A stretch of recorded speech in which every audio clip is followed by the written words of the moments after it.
grand jury deliberating the death of Michael Brown issued its decision. It's now come that either way was going to be subject of intense disagreement, not only in Ferguson, but across America. So I just want to say a few words suggesting how we might move forward. First and foremost, we are a nation built on the rule of law. And so we need to accept that this decision was the grand jury's to make. There are Americans who agree with it, and there are Americans who are deeply disappointed, even angry. It's an understandable reaction. But I join Michael's parents in asking anyone who protests this decision to do so peacefully. Let me repeat Michael's father's words. Hurting others or destroying property is not the answer.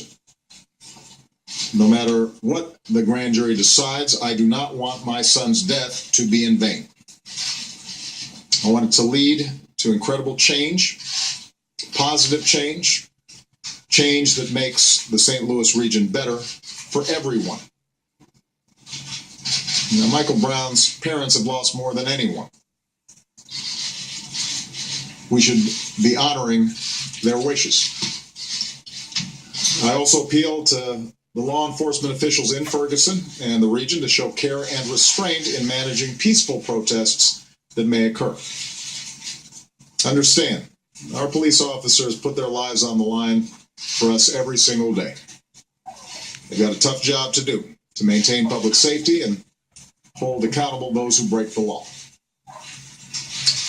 As they do their jobs in the coming days, they need to work with the community, not against the community, to distinguish the handful of people who may use the grand jury's decision as an excuse for violence, distinguish them from the vast majority who just want their voices heard around legitimate issues in terms of how communities and law enforcement interact. Finally, we need to recognize that the situation in Ferguson speaks to broader challenges that we still face as a nation. The fact is, in too many parts of this country, a deep distrust exists between law enforcement and communities of color. Some of this is the result of the legacy of racial discrimination in this country. And this is tragic because nobody needs good policing more than poor communities with higher crime rates.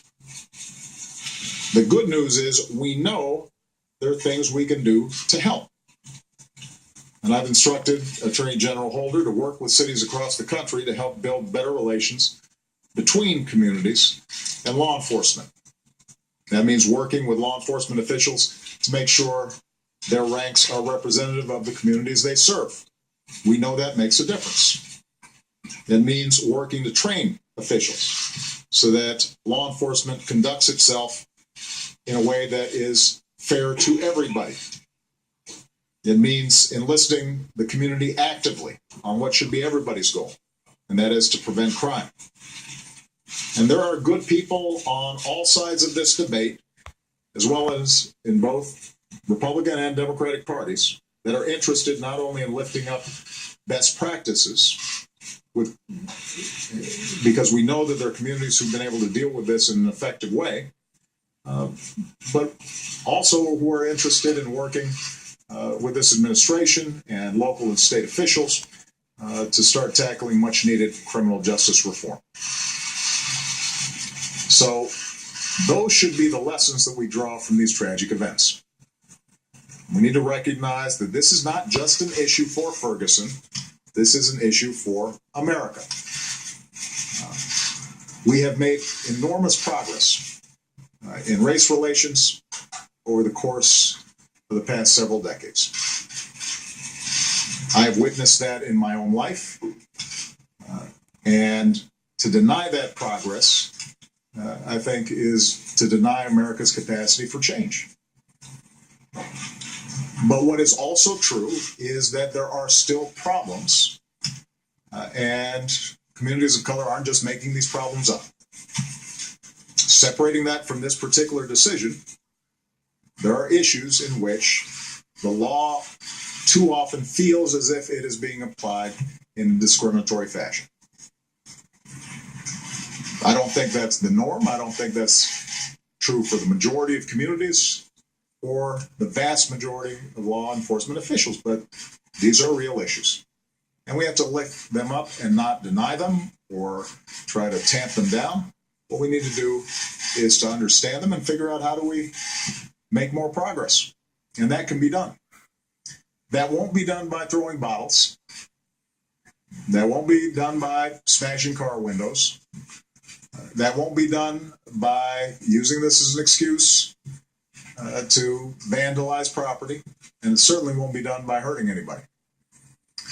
So to those in Ferguson, there are ways of channeling your concerns constructively, and there are ways of channeling your concerns destructively.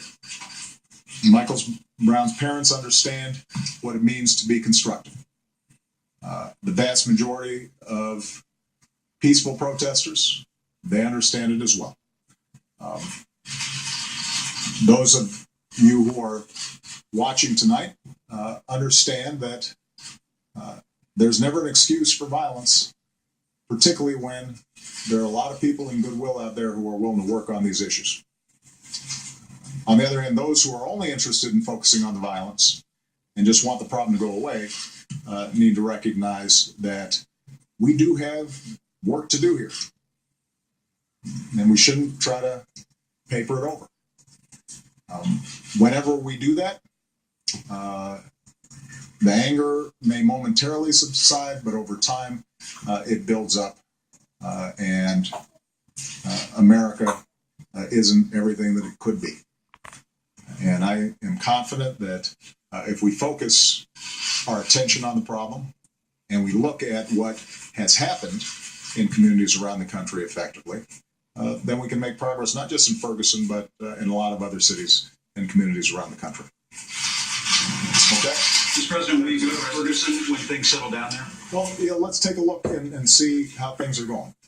Eric Holder's been there. We've had a whole team from the Justice Department there, and I think that they have done some very good work. As I said, the vast majority of the community has been working very hard to try to make sure that this becomes an opportunity for us to seize the moment and turn this into a positive situation. But